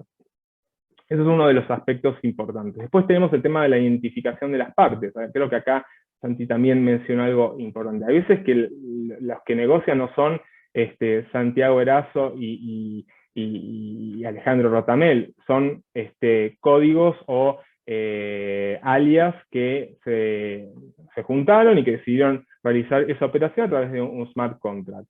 Claramente en estos casos es difícil determinar si quién es la parte, y bajo el sistema de la legislación argentina y la legislación de otros países, las partes son un elemento esencial para que un contrato pueda efectivizarse. Lo mismo sucede con el tema de la capacidad. ¿Cómo puedo yo probar que efectivamente una persona es capaz para poder celebrar un acto? El tema de la edad, bueno, quizás con un oráculo pueda efectivamente resolverse ese tema. A través de una revisión en el registro público de comercio de cada país, podríamos llegar a registro de las personas. Ahí vamos a poder saber si efectivamente esa persona tiene la edad suficiente, pero ¿qué pasa si esa persona tiene la edad para contratar, para celebrar ese contrato, pero resulta que está inhabilitado, tiene una inhabilitación o tiene alguna incapacidad sobreviniente declarada por un tribunal? Entonces son elementos que pueden llegar a concluir que el acto sea nulo, a pesar de que para concretamente el sistema se haya concluido efectivamente y correctamente. Después vamos por el tema de la forma, y acá realmente el punto angular es entender que, bueno, el principio del Código Civil es, en virtud del artículo 284, es que rige la autonomía de la voluntad. Estoy escuchando un poquito de ruido, no sé si soy yo o el micrófono. Ahí, ahora se solucionó. Perfecto, gracias. El artículo 284 mencionaba del Código Civil que bueno, ratifica obviamente el principio de libertad de las formas, por lo cual esto llevado también al ámbito contractual, también en el cual rige la autonomía de las partes, y claramente dos partes celebrando un tipo de acuerdo a través de smart contract podrían válidamente decidir que en vez de suscribirlo a través de un contrato en papel, lo hagan en forma electrónica a través de un smart contract, salvo claramente aquellas formalidades específicas, los requisitos o los contratos que se exige algún tipo de formalidad. Ejemplo, los que el Código Civil y Comercial establece la obligación de ejecutarlos a través de una escritura pública o a través de otra formalidad concreta. También el tema de la prueba, ¿no? ¿Cómo podemos probar la autoría de que realmente quien firmó, quien dijo ser Juan Carlos Ojam, era efectivamente quien lo firmó? Y a eso va a haber que recurrir en muchos casos a probar la operación a través de indicios o algún otro tipo de prueba. Claramente el tema del derecho de consumidor es muy importante, porque acá tenemos normas que en Argentina particularmente muy intuitivas, y en este tipo de contratación generalmente puede suceder que una empresa decida implementar la solución de Smart Contract para contratar con sus clientes consumidores. En eso, obviamente, las bondades del sistema Smart Contract, que brinda agilidad y eficiencia, podría ser la solución o el motivo que dispare a realizar este tipo de modalidad. En esos casos, tenemos que tener en cuenta que la parte predisponente correrá con una ventaja, y ahí tenemos los temas relacionados a los contratos de adhesión, que obviamente van a jugar un punto importante, porque la parte débil en este caso va a ser el consumidor, que adicionalmente se le va a sumar otro elemento a tener en cuenta. El contrato probablemente no pueda llegar a entenderlo adecuadamente, entonces porque va a estar suscrito o efectivizado a través de un programa, de un sistema de programación, un lenguaje que no es afín. Además de las cuestiones técnicas propias, tenemos que adicionarle los temas de consumo, que adicionalmente en caso de un conflicto, la interpretación siempre va a ser a favor del consumidor. Y en este aspecto también hay normas que podrían llegar a tener algún tipo de conflicto o entrar en conflicto con la modalidad de Smart Contract. Claramente al respecto hay normas muy intuitivas que establecen, por ejemplo, lo que es el derecho a revocación, que en Argentina está bastante reglamentado tanto en el Código Civil y Comercial como en la Ley de Defensa del Consumidor, y por su parte en nuevas normas que se han sancionado en el año pasado, que imponen ciertas obligaciones en la facultad del consumidor de poder revocar la contratación efectuada dentro del término de 10 días. Esas son todas cuestiones que tienen que estar presentes en el smart contract. Hay otro aspecto importante, y esto es un poco más vinculado a la Internet de las cosas. ¿Qué sucedería si, por ejemplo, contratan dos dispositivos entre sí sin intervención ninguna del humano? Un ejemplo para graficar podría ser el caso en el cual tengo en la heladera, se da cuenta que falta agua, que no tengo más agua, y manda una indicación directa a un proveedor que le envíe a adquirir determinada cantidad de agua, sin ninguna indicación específica de la persona. En esos casos, y en operaciones mucho más complejas, ¿cómo trazaría esto dentro del sistema normativo del Código Civil y Comercial, en el cual se requiere que la parte sea un humano, ¿no? Estos generan desafíos interesantes que habría que ver cómo se resuelven a futuro. Otro aspecto que mencionó Santi anteriormente es el tema del oráculo, y ahí es esencial, ya que el oráculo es el que va a nutrirnos de la información necesaria para disparar la condición que permita realizar el pago o efectuar específicamente la prestación que motivara el smart contract. Es que ese oráculo tiene que ser identificado al momento de negociar este smart contract, ser bien preciso en cuanto a la determinación contractual, y obviamente tiene que ser un ente imparcial y de reconocido prestigio. Supongamos el caso, como hablábamos, de los contratos de seguros, en el cual supongamos el caso de un seguro de nieve, en el cual si no nieva durante determinados días, directamente se me va a acreditar a mí determinada plata sin que yo tenga que ir a reclamarle a nadie, ni a la compañía de seguros, ni a otro supuesto, ni iniciar una acción para que me paguen efectivamente el seguro de nieve. Bueno, en esos supuestos es importante que el oráculo sea un ente que tenga el conocimiento y que claramente sea reconocido y tenga prestigio y pueda hacer la tarea con efectiva claridad, como podría ser, no sé, se me ocurre el Weather Channel, y no que agarremos un pronosticador de turno de cualquier jurisdicción que pueda decir, no nevó, para favorecer a una de las partes. Después, con el tema de privacidad, bueno, podemos estar hablando muchos días de esto. Claramente hay algunos desafíos que me parece que son interesantísimos. El primero es el tema del derecho al olvido, que está reglamentado en varias legislaciones. En Argentina lo tenemos reconocido la Ley de Protección de Datos Personales del año 2000, también está en el Reglamento General de Protección de Datos Personales de la Unión Europea, la reciente ley brasilera en materia de protección de datos personales, Ecuador, Colombia, etc. Bueno, la mayoría de legislaciones establecen ese principio en el cual la información tiene que ser eliminada cuando deja de ser pertinente para los motivos que motivaron la recolección. Ahora, ¿qué sucede en el sistema blockchain? Donde, como nos han explicado anteriormente, los registros quedan inmutables y no se eliminan. En la medida que esa información que pueda estar relacionada a un contrato se vincule o se asocie a una persona y podamos conocerla, y que aparte es público porque está vinculado a través de los nodos, bueno, eso podría llegar a generar algún conflicto con las legislaciones en materia de protección de datos personales, que, como mencioné, establece la obligación de eliminar esa información. Otro aspecto también importante, el tema de que suceda un incidente de seguridad que afecte la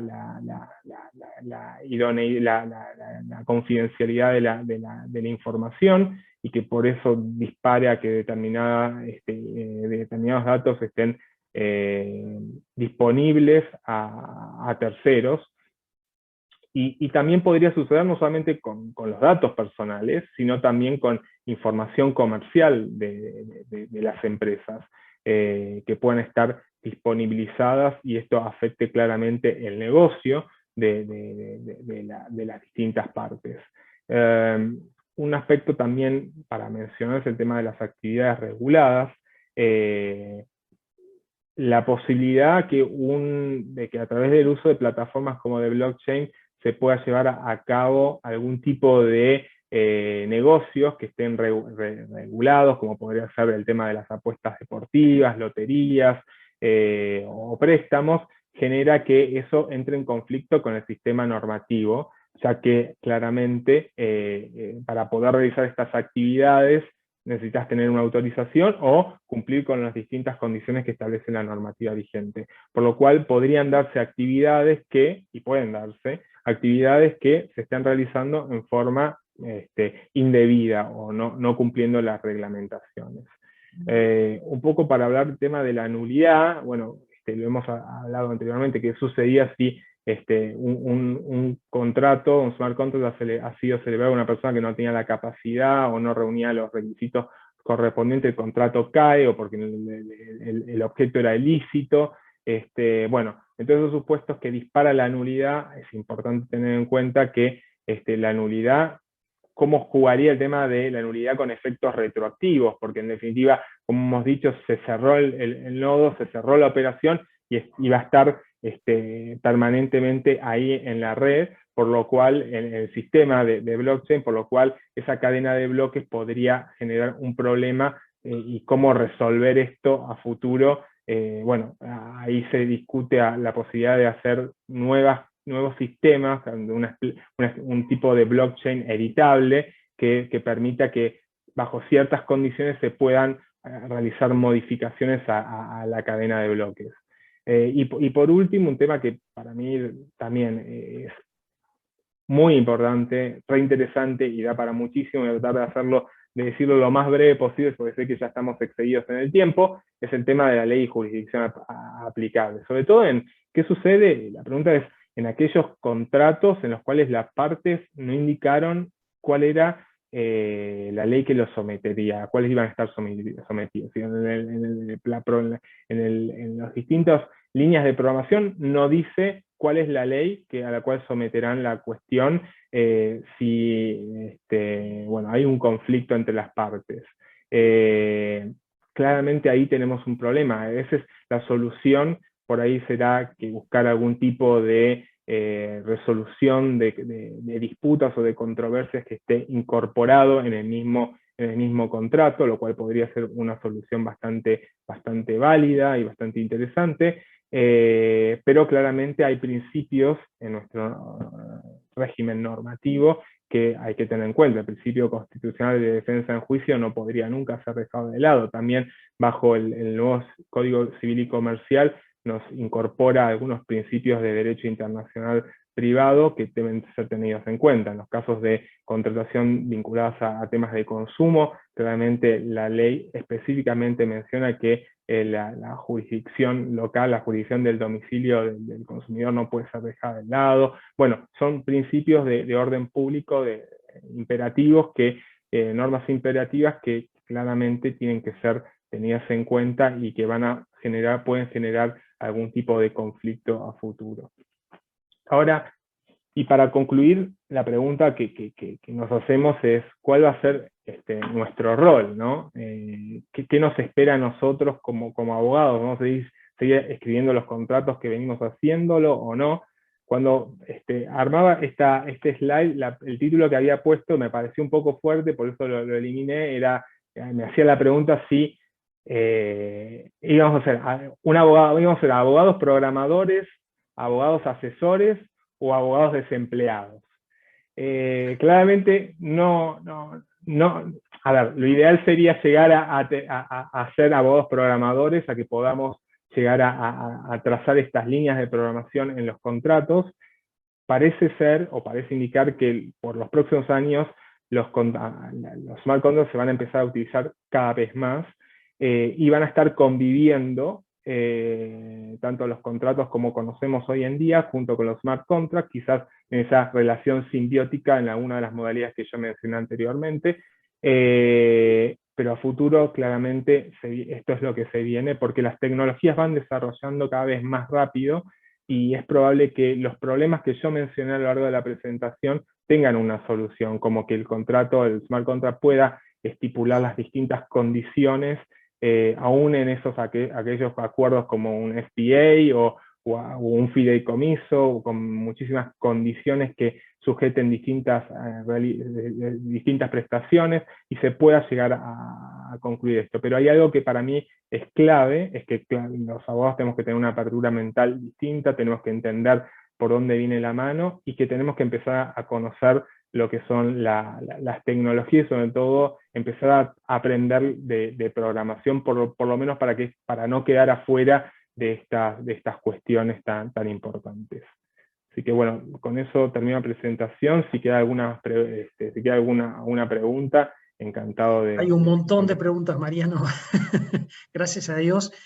Bueno, primero agradecerle a los tres oradores, fueron increíbles, súper apasionante.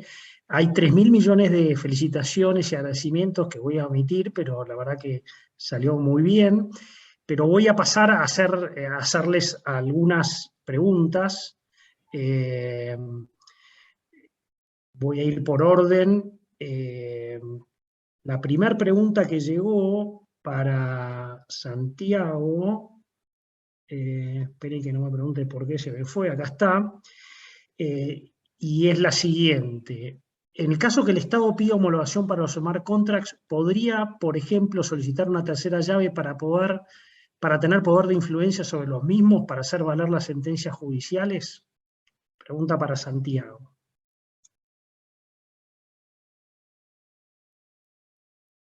¿Estás ahí, Santiago? Bueno, si no, le hago a Alejandro la siguiente pregunta. Pará. Igual esa pregunta es interesante, ¿no? Para mí es totalmente contraproducente. Creo que desde lo técnico se puede hacer. Si saliera una ley requiriendo eso, sería lapidario para el sistema, pues básicamente estás metiendo a una tercera parte, que es justamente lo que querés evitar, a modificar el outcome de un contrato, ¿no? Que se debería ejecutar automáticamente, pero ahí justo Santi lo veo de vuelta, así que también seguramente va a dar su opinión. ¿Algo para agregar? Escuché, tengo una pregunta para Santiago y se me cayó el Zoom, así que eso fue perfecto. La pregunta era la siguiente: en caso que el Estado pida homologación para los smart contracts, ¿podría, por ejemplo, solicitar una tercera llave para tener poder de influencia sobre los mismos, para hacer valer las sentencias judiciales? Estaba dirigida a vos, por eso te la hice a vos. Sí, no, sí, totalmente. Me parece que sería una buena forma, pero la parte de implementación técnica, por supuesto que estará librada a la ¿cómo se llama esto? A la creatividad y las limitaciones técnicas de cada estado, ¿no? Pero sí, ahí lo que dijo Ale me parece totalmente coherente. Es una forma de implementarlo.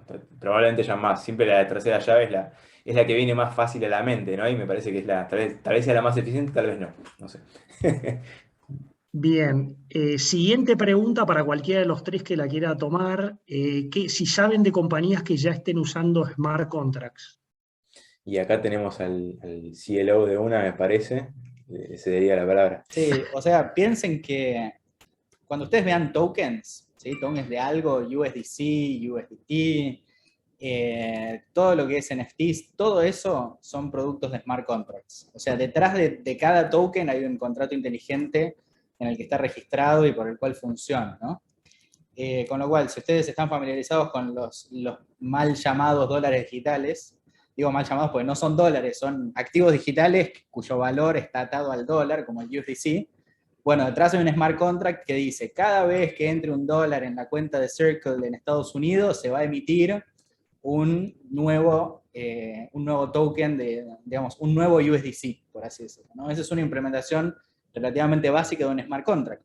Y todo lo que sea DeFi, ¿sí? Decentralized Finance, todo lo que sea rendimientos digamos, rendimientos de, por bloquear una determinada cantidad de tokens, todo lo que es Uniswap, SushiSwap, todo eso que ustedes vean en finanzas descentralizadas, todo eso está implementado gracias a Smart Contracts. Y hay una pregunta que es interesante, que no la voy a responder yo porque no es fácil, pero una pregunta que es interesante, que es, ¿quién es responsable cuando algo de eso sale mal, ¿no?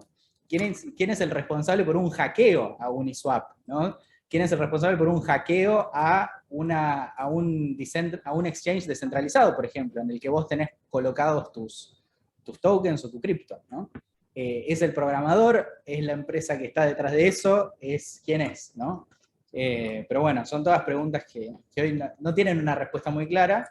Mi postura personal es que debería haber como una especie de safe harbor para garantizar que todas estas cosas se puedan seguir desarrollando, y sabiendo los que hoy participan en esta industria naciente, pero muy, muy, muy prometedora, que bueno, que hay riesgos grandes en todo esto, ¿no? Con lo cual, si no estás dispuesto a asumir riesgos, mejor no te metas, pero todo este Wild West del mundo cripto es lo que va permitiendo el desarrollo y el flujo de ideas y la generación de cosas nuevas.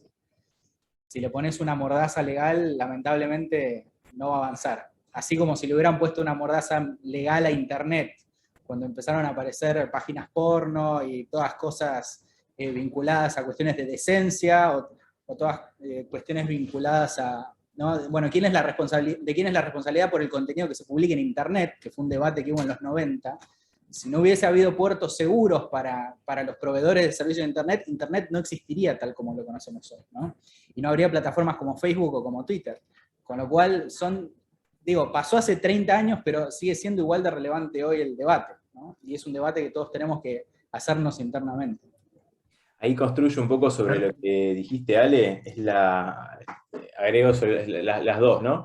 La primera, con respecto a las compañías, bueno, tenemos ISDA, por ejemplo, el Institute for Swaps and Derivatives Association de Estados Unidos, por ejemplo, para su mercado de intercambio de valores negociables tradicionales, usa smart contracts, por ejemplo. Visa está empezando a usar smart contracts para alguna de sus aplicaciones. JP Morgan usa smart contracts para alguna de sus funciones. Entonces tenemos bancos a nivel internacional que tienen laboratorios importantísimos, Santander, BBVA, es decir, los smart contracts están empezando a ingresar en el sector tradicional. Entonces, y se usan para garantizar la trazabilidad de productos, ¿sí? Es muy utilizada esa función, desde, por ejemplo, Argentina a otros países.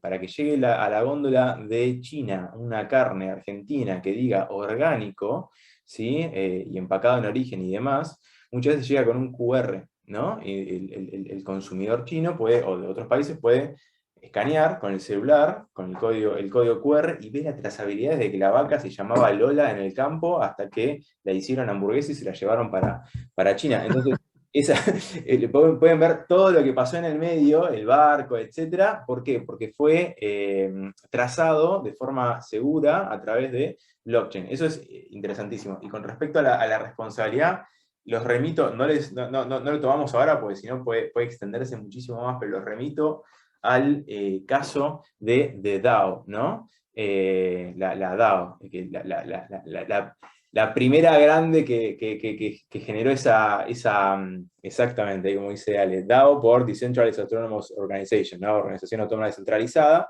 que básicamente, imagínense una persona jurídica compuesta por smart contracts, ¿no? Pues, en general. Pero fue hackeada, resulta que fue hackeada. Entonces, es lo que generó el gran fork de Ethereum, ¿no?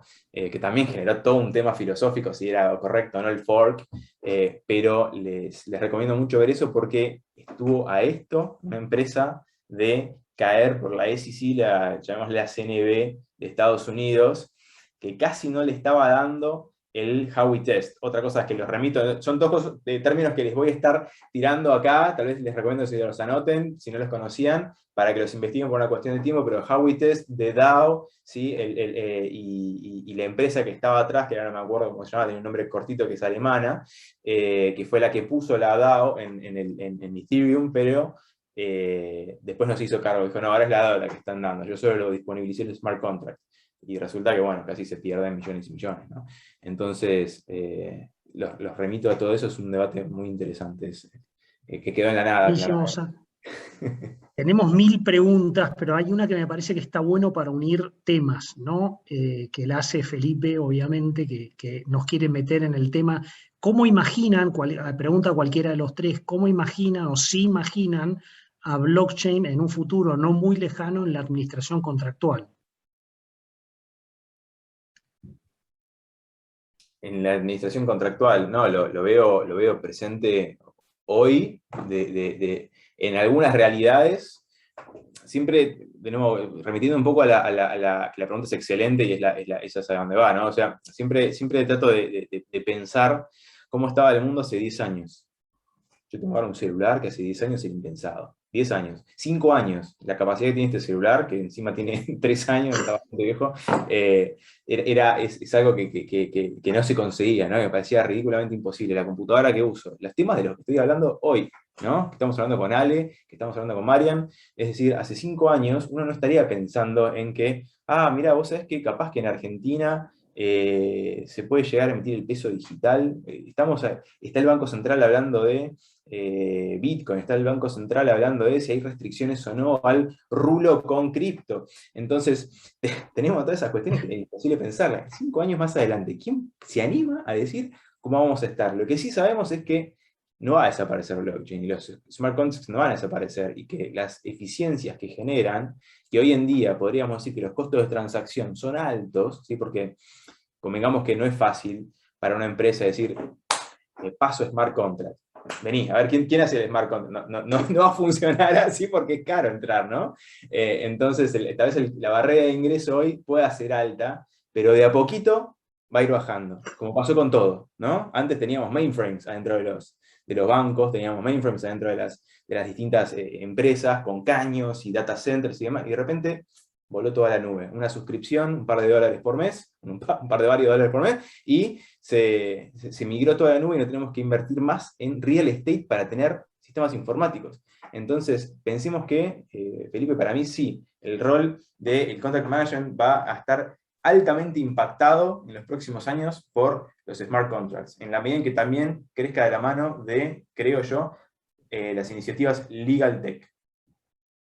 Sí, yo coincido con Santi, creo que va a venir de la mano de un mayor desarrollo. Las tecnologías van a, como mencionó en la presentación, las tecnologías van a ir avanzando, junto con la inteligencia artificial claramente van a ser de muchísima ayuda para la gestión contractual, sobre todo para aquellos emprendimientos que manejan un gran volumen de contratos y que hoy en día necesitan de muchos recursos para poder llevar la administración, el día a día de los mismos, tanto para la negociación, la celebración del contrato, como la administración posterior. En eso claramente va a servir de ayuda. Hoy en día estamos quizás transitando los primeros pasos, pues una tecnología que se está empezando a masificar un poco más, que está empezando a llegar a la población en su conjunto, y todo esto, como cualquier cambio, lleva tiempo. Recuerdo, por ejemplo, cuando fue el tema del cloud computing, que en su momento era como algo muy novedoso. Hoy creo que no conozco muchas soluciones que no manejen el cloud. Y en ese sentido, este tipo de tecnologías viene para quedarse y va a ser utilizado, y creo que va a ser una herramienta útil también para los abogados para poder destinar el tiempo a otras cosas que requieran mucho más materia gris, más allá que de lo que es la administración rutinaria y cotidiana de lo que es un contrato. Sí, y también agregando a los comentarios excelentes de Santi y de Marian, pensemos que hoy con blockchain y con Solidity estamos como con la Commodore 64 escribiendo líneas de código, ¿no? Pero todo eso se va a pulir mucho, o con DOS metiendo C2 puntos, barra, la ejecución, digamos, la orden que querías ejecutar. Todo eso se va a ir puliendo, se van a ir desarrollando productos que permitan de la mejor manera posible, ¿no?, transformar el lenguaje natural en un lenguaje contractual, o de smart contracts, con limitaciones, por supuesto, ¿no?, porque la ambigüedad, como bien decía Santi, no existe en computación, no existe la ambigüedad en el código, pero yo creo que todas esas herramientas de a poco van a ir apareciendo, para la misma generación del instrumento y también para la administración, ¿no? Y nada, y veremos, porque todo, o sea, se van creando nuevas industrias. Blockchain en sí mismo es una industria que va creando nuevas industrias, la minería, el DeFi, o sea, todo. Y cada vez va a permear más toda nuestra vida, ¿no? Y ahí Juan se cayó, pero ahí está. Bueno, excelente. A ver, agrego un punto como experiencia personal. No sé si ustedes lo vieron ya en logística, creo que lo decía Santiago, lo de la vaca Lola, tracearla. Ya en logística se ve mucho el uso de blockchain para la trazabilidad, lo cual es fenomenal pensar que hace 3 años el celular de Santiago no era el mismo. De acá a 5 años lo que puede llegar a ser y qué más eficiente vamos a poder ser brindándoles un servicio a nuestros clientes. No sé si alguno más tiene alguna pregunta. Juan Carlos. Volví, se me cortó la Ahí luz. está. Perdón, pero bueno, estamos en Argentina, o sea, hablamos de smart contracts, pero se sigue cortando internet. La verdad que creo que ya estamos pasados de tiempo, hay 3.000 millones de preguntas, nos podríamos quedar a vivir. Quizás, Felipe, hay varias preguntas sobre si este material que estamos grabando va a estar disponible para que lo vean. Entiendo que sí, correcto, ¿no? Sí, tenemos que pasar una barrera burocrática de gestión, pero lo vamos a hacer posible. Bueno, hagamos un smart contract y logrémoslo, así esto está disponible Con la para ayuda todo de el mundo. los 3 expositores lo damos por hecho. Bien. Agradecemos, bueno, todos los asistentes, la verdad que es increíble la repercusión. Bueno, además está decir que el programa que Felipe está coordinando y liderando va a ser increíble, por lo menos en la parte que a mí me toca va a ser increíble, pero la temática es increíble. Así que bueno, agradecer a todos la hora y digamos casi 2 horas que hemos estado, ha sido fascinante y obviamente los desafíos son tantos que las preguntas es obvio que va a haber millones, así que bueno, agradecer a todos y bueno, nada, nos estamos viendo y participen de estos programas, creo que una de las cosas buenas que tiene la virtualidad es que hayamos tenido gente de otros países presente o incluso yo mismo estoy en San Martín de los Andes y hay otros en Buenos Aires capital y bueno, creo que podemos aprovechar todas estas tecnologías nuevas para enriquecernos y para que el debate intelectual sea mucho más interesante. Así que bueno, gracias a todos y los libero y felicitaciones a los oradores, un aplauso formal y informal y adhiero a todas las felicitaciones que hay en el chat. Así que bueno, muchas gracias a todos. Hasta luego. Buenísimo, muchas gracias, Juan. Muchas gracias a todos. Hasta luego. Hasta luego. Hasta luego.